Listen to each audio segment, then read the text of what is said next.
Assalamualaikum warahmatullahi wabarakatuh. Kami, Grup 1 International Law Islamic University of Indonesia, akan membahas mengenai topik hangat dunia, yaitu konflik 11 hari Israel dan Palestina.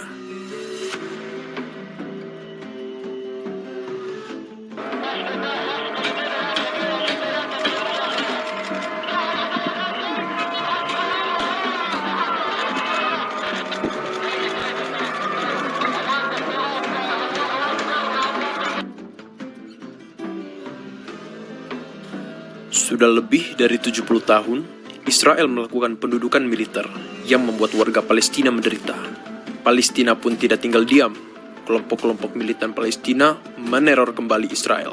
Konflik penuh kekerasan di antara kedua bangsa tersebut hingga kini belum ada titik perdamaian. Keduanya sama-sama ingin mempertahankan wilayah dan mendirikan negara di tanah yang sama, tanah Palestina.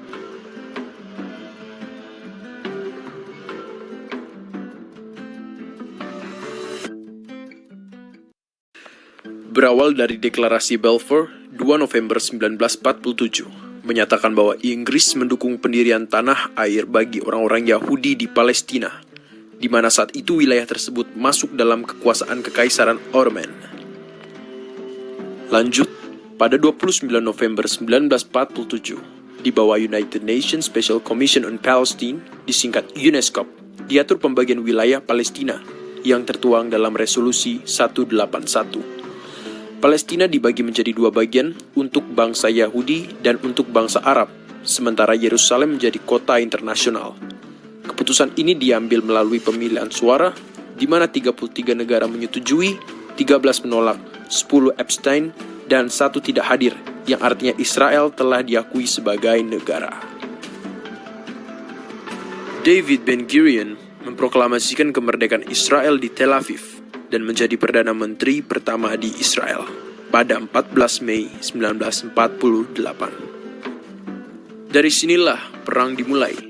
Bangsa Arab dan Israel saling serang yang kemudian pada tahun 1949 dengan serangkaian gencatan senjata perang ini berakhir. Bagi Israel, perang ini merupakan perang kemerdekaan. Sementara bagi Palestina, perang ini merupakan Al-Nakba atau bencana.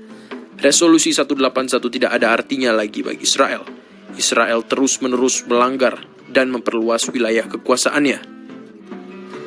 Pada tahun 1967, kita kenal dengan Perang 6 Hari yang memberikan Israel kekuasaan atas Semenanjung Sinai dan jalur Gaza, tepi barat dan Yerusalem Timur, serta dataran tinggi Golan Suriah.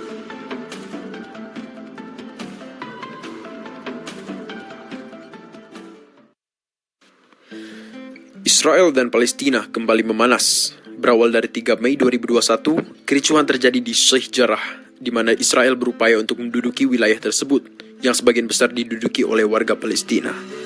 7 Mei 2021, di tengah kekusyukan warga Palestina menjalankan ibadah di Jumat terakhir Ramadan, Israel membuat kericuhan di Masjid Al-Aqsa, yang mengakibatkan banyak warga sipil terluka.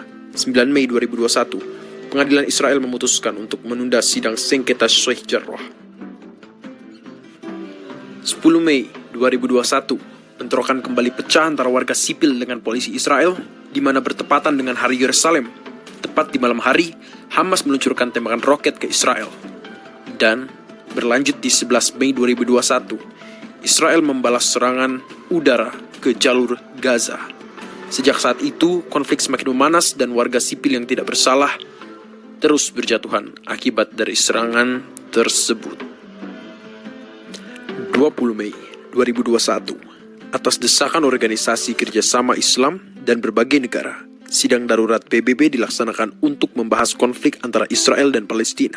Lanjut ke 21 Mei 2021, pukul 2 dini hari, Hamas dan Israel setuju untuk melakukan gencatan senjata atas rekomendasi dari Mesir, atau dalam hukum internasional kita kenal dengan mediasi.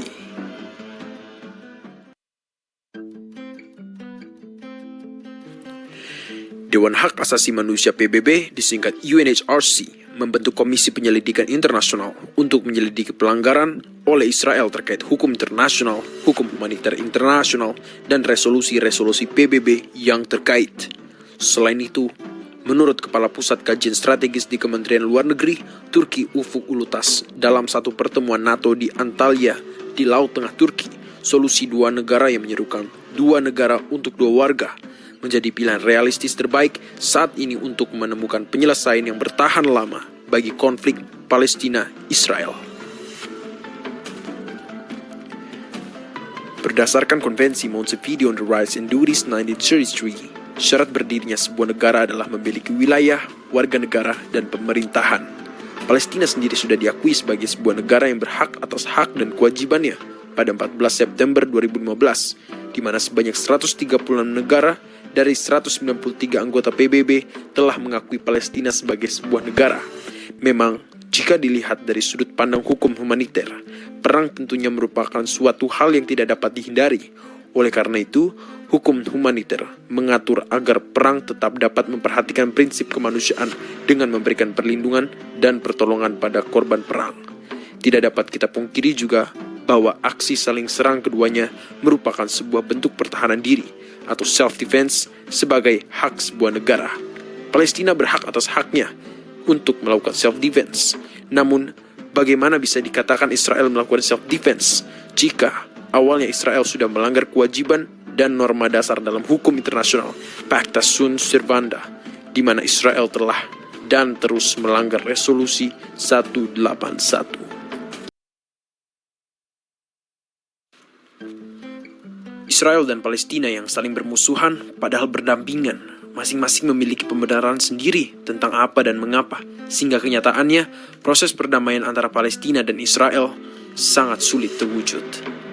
Sekian dari kami, Kelompok 1.